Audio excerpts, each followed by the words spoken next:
आज की मुरली का सार है, मीठे बच्चे, विनाश के पहले सबको बाप का परिचय देना है। धारणा कर दूसरों को समझाओ, तब ऊंच पद मिल सकेगा। आज बाबा ने प्रश्न पूछा, राजयोगी स्टूडेंट्स को बाप का डायरेक्शन क्या है। बाबा ने उत्तर में कहा, तुम्हें डायरेक्शन है कि एक बाप का बनकर फिर औरों से दिल नहीं लगानी है। प्रतिज्ञा कर फिर पतित नहीं बनना है। तुम ऐसा संपूर्ण पावन बन जाओ जो बाप और टीचर की याद स्वतः निरंतर बनी रहे। एक बाप से ही प्यार करो, उसे ही याद करो, तो तुम्हें बहुत ताकत मिलती रहेगी। ओम शांति। रूहानी बाप बैठ समझाते तब हैं जबकि यह शरीर है। सम्मुख ही समझाना होता है। जो सम्मुख समझाया जाता है वह फिर लिखत के द्वारा सबके पास जाता है। तुम यहाँ आते हो सम्मुख सुनने के लिए। बेहद का बाप आत्माओं को सुनाते हैं। आत्मा ही सुनती है, सब कुछ आत्मा ही करती है इस शरीर द्वारा। इसलिए पहले पहले अपने को आत्मा ज़रूर समझना है। गायन है, आत्माएं परमात्माएं अलग रहे बहुकाल, सुंदर मेला तब लगा जब सतगुरु मिला दलाल। सबसे पहले पहले बाप से कौन बिछुड़ कर आते हैं यहाँ पार्ट बजाने। तुमसे पूछेंगे कितना समय तुम बाप से अलग रहे हो, तो तुम कहेंगे 5000 वर्ष। पूरा हिसाब है ना। यह तो तुम बच्चों को पता है कैसे नंबरवार आते हैं। बाप जो ऊपर में थे वह भी अभी नीचे आ गए हैं तुम सबकी बैटरी चार्ज करने। अभी बाप को याद करना है। अभी तो बाप सम्मुख है ना। भक्ति मार्ग में बाप के ऑक्यूपेशन का पता ही नहीं है। नाम, रूप, देश, काल को जानते ही नहीं। तुमको तो नाम, रूप, देश, काल का सब पता है। तुम जानते हो कि इस रथ द्वारा बाबा हमको सब राज समझाते हैं। रचता और रचना की आदि मध्य अंत का राज समझाया है। यह कितना सूक्ष्म है। इस मनुष्य सृष्टि रूपी झाड़ का बीज रूप बाप ही है। वह यहाँ आते ज़रूर हैं। नई दुनिया स्थापन करना उनका ही काम है। ऐसे नहीं कि वहाँ बैठे स्थापना करते हैं।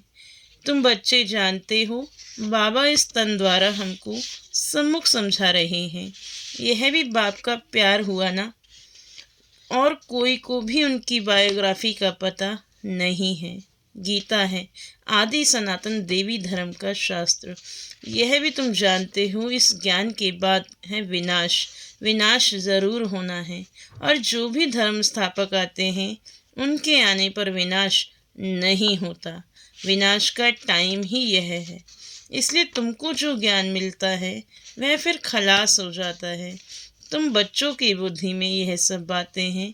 तुम रचना और रचना को जान गए हो।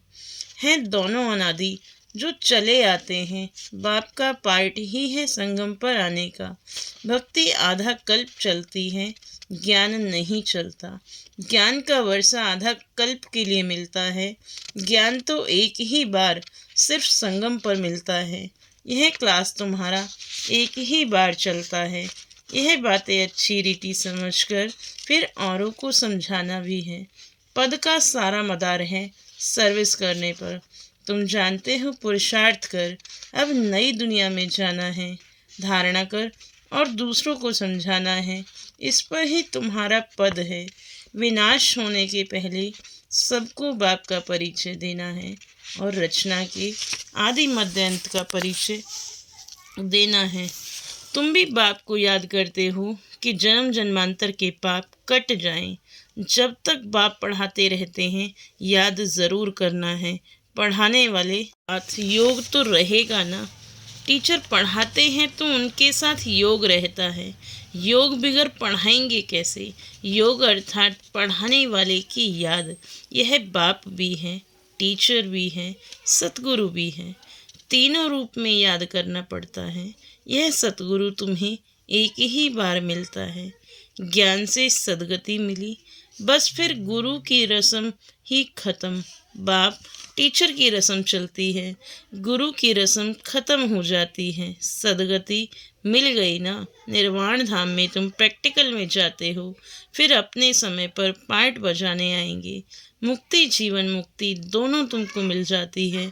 मुक्ति भी ज़रूर मिलती है थोड़े समय के लिए, घर जाकर रहेंगे।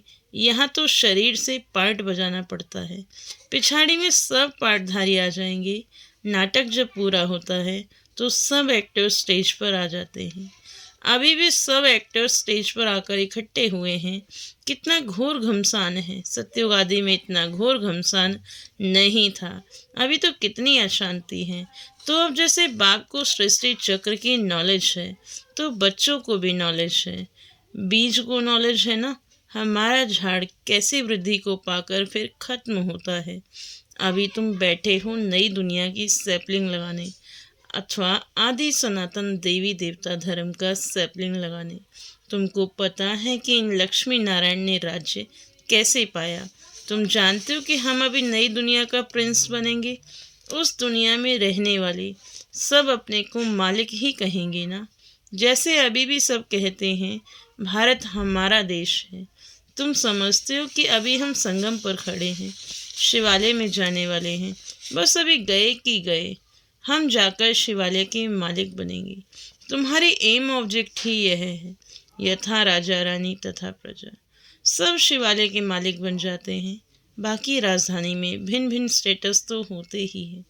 वहाँ वजीर तो कोई होता ही नहीं। वजीर तब होते हैं जब पतित बनते हैं। लक्ष्मी नारायण व राम सीता का वजीर नहीं सुना होगा, क्योंकि वे खुद सतो प्रधान पावन बुद्धि वाले हैं। फिर जब पतित बनते हैं तब राजा रानी एक वजीर रखते हैं राय लेने के लिए। अभी तो देखो अनेक वजीर हैं। तुम जानते हो यह बहुत मज़े का खेल है। खेल हमेशा मज़े का ही होता है। सुख भी होता है, दुख भी होता है। इस बेहद के खेल को तुम बच्चे ही जानते हो। इसमें रोने पीटने आदि की बात नहीं है। गाते भी हैं बीती सो बीती, देखो बनी बनाई बन रही। यह नाटक तुम्हारी बुद्धि में है, हम इनके एक्टर्स हैं। हमारे 84 जन्मों का पार्ट एक्यूरेट अविनाशी है। जो जिस जन्म में जो एक्ट करते आए हैं वही करते रहेंगे। आज से 5000 वर्ष पहले भी तुमको यही कहा था कि अपने को आत्मा समझो। गीता में भी अक्षर है। तुम जानते हो कि बरोबर आदि सनातन देवी देवता धर्म जब स्थापन हुआ था तो बाप ने कहा था देह के सब धर्म छोड़ अपने को आत्मा समझो और बाप को याद करो। मन मनाभव का अर्थ तो बाप ने अच्छी रीति समझाया है। भाषा भी यही है। यहाँ देखो कितनी ढेर भाषाएं हैं। भाषाओं पर भी कितना हंगामा है। भाषा बिगर तो काम चल न सके। ऐसी ऐसी भाषाएं सीख कर आते हैं जो मदर लैंग्वेज खलास हो जाती है, मातृभाषा। जो जास्ती भाषाएं सीखते हैं उनको इनाम मिलता है। जितने धर्म उतनी भाषाएं होंगी। वहाँ तो तुम जानते हो अपने ही राजाई होगी, भाषा भी एक होगी। यहाँ तो 100 माइल पर एक भाषा है, वहाँ तो एक ही भाषा होती है। यह सब बातें बाप बैठ समझाते हैं, तो उस बाप को ही याद करते रहो। शिव बाबा समझाते हैं ब्रह्मा के द्वारा। रस तो ज़रूर चाहिए ना। शिव बाबा हमारा बाप है। बाबा कहते मेरे तो बेहद के बच्चे हैं। बाबा इन द्वारा पढ़ाते हैं ना। टीचर को कभी गले से थोड़ी लगाते हैं। बाप तो तुमको पढ़ाने आए हैं, राजयोग सिखलाते हैं, तो टीचर था ना। तुम स्टूडेंट हो। कभी टीचर को भांकी पहनते हैं क्या? एक बाप का बनकर फिर औरों से दिल नहीं लगानी है। बाबा कहते हैं मैं तुमको राजयोग सिखलाने आया हूँ ना। तुम शरीरधारी, हम अशरीरी, ऊपर में रहने वाले। कहते हो बाबा पावन बनाने आओ, तो गोया तुम पतित हो ना। फिर मेरे को भांकी कैसे पहन सकते हो? प्रतिज्ञा कर फिर पतित बन जाते हैं।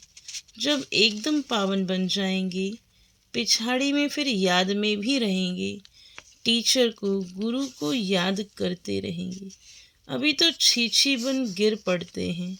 और ही 100 गुना दंड पड़ जाता है। यह तो बीच में दलाल के रूप में मिला है, उनको याद करना है। बाबा कहते, मैं भी उनका मुरब्बी बच्चा हूँ। ब्रह्मा बाबा, फिर मैं कहाँ भांकी पहन सकता हूँ? तुम फिर भी इस शरीर द्वारा मिलते हो, मैं उनको कैसे भांकी पहनूं? बाबा तो कहते हैं, बच्चे तुम एक बाप को ही याद करो, प्यार करो। याद से पावर बहुत मिलती है। बाप सर्वशक्तिवान है, बाप से ही तुमको इतनी पावर मिलती है। तुम कितने बलवान बनते हो। तुम्हारी राजधानी पर कोई जीत पहन न सके। रावण राज्य ही खत्म हो जाता है। दुख देने वाला कोई रहता ही नहीं, उनको सुखधाम कहा जाता है। रावण सारे विश्व में दुख देने वाला है। जानवर भी दुखी होते हैं। वहाँ तो जानवर भी आपस में प्रेम में रहते हैं। यहाँ तो प्रेम है नहीं। तुम बच्चे जानते हो यह ड्रामा कैसे फिरता है। इसके आदि मध्य अंत का राज बाप ही समझाते हैं। कोई अच्छी रीति पढ़ते हैं, कोई कम पढ़ते हैं।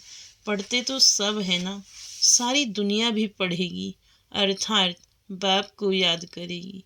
बाप को याद करना यह भी पढ़ाई है ना। उस बाप को सब याद करते हैं। वह सर्व का सद्गति दाता है, सबको सुख देने वाला है। कहते भी हैं, आकर पावन बनाओ तो ज़रूर पतित ठहरे। वह तो आते ही हैं विकारियों को निर्विकारी बनाने। पुकारते भी हैं कि हे अल्लाह, आकर हमको पावन बनाओ। उनका यही धंधा है, इसलिए बुलाते हैं। तुम्हारी भाषा भी करेक्ट होनी चाहिए। वो लोग कहते हैं अल्लाह, वह कहते हैं गॉड, गॉड फादर भी कहते हैं। पिछाड़ी वालों की बुद्धि फिर अच्छी रहती है, इतना दुख नहीं उठाते। तो अब तुम सम्मुख बैठे हो, क्या करते हो? बाबा को इस भ्रकुटी में देखते हो। बाबा फिर तुम्हारी भ्रकुटी में देखते हैं। जिसमें मैं प्रवेश करता हूँ उनको देख सकता हूँ। वह तो बाजू में बैठा है। यह बड़ी समझने की बात है। मैं इनके बाजू में बैठा हुआ हूँ, यह भी समझता है हमारे बाजू में बैठा है। तुम कहेंगे हम सामने दो को देखते हैं, बाप और दादा दोनों आत्मा को देखते हो। तुम्हारे में ज्ञान है। बाप दादा किसी को कहते हैं आत्मा सामने बैठी है। भक्ति मार्ग में तो आंखें बंद कर बैठ सुनाते हैं। पढ़ाई कोई ऐसे थोड़ी होती है। टीचर को तो देखना पड़े ना। यह तो बाप भी है, टीचर भी है, तो सामने देखना होता है। सामने बैठे और आंख बंद हो, झुटका खाते रहें, ऐसी पढ़ाई तो होती नहीं। स्टूडेंट टीचर को ज़रूर देखता रहेगा, नहीं तो टीचर कहेंगे यह तो झुटका खाते रहते हैं, यह कोई भांग पी कर आए हैं। तुम्हारी बुद्धि में है, बाबा इस तन में है, मैं बाबा को देखता हूँ। समझाते हैं यह क्लास कॉमन नहीं है जो कोई आंखें बंद करके बैठे। स्कूल में कभी कोई आंखें बंद करके बैठते हैं क्या? और सत्संगों को स्कूल नहीं कहा जाता है। भल गीता बैठ सुनाते हैं, परंतु उसको स्कूल नहीं कहा जाता। वह कोई बाप थोड़ी ही है जिसको देखें। कोई कोई शिव के भक्त होते हैं तो शिव को ही याद करते हैं, कान से कथा सुनते रहते। शिव की भक्ति करने वाले को शिव को ही याद करना पड़े। कोई भी सत्संग में प्रश्न उत्तर आदि नहीं होता है, यहाँ होता है। यहाँ तुम्हारी आमदनी बहुत है। आमदनी में कभी उबासी नहीं आ सकती। धन मिलता है ना तो खुशी होती है, उबासी गम की निशानी है। बीमार होगा व देवाला निकला होगा तो उबासी आती रहेगी। पैसा मिलता रहेगा तो कभी उबासी नहीं आएगी। बाबा व्यापारी भी है। रात को स्टीमर आते थे तो रात को जागना पड़ता था। कोई कोई बेगम रात को आती है तो सिर्फ फीमेल के लिए ही खुला रहता है। बाबा भी कहते हैं प्रदर्शनी आदि में फीमेल्स के लिए खास दिन रखो तो बहुत आएंगी। पर्दे नशीन भी आएंगी। बहुएं पर्दे नशीन रहती हैं। मोटर में भी पर्दा रहता है। यहाँ तो आत्मा की बात है।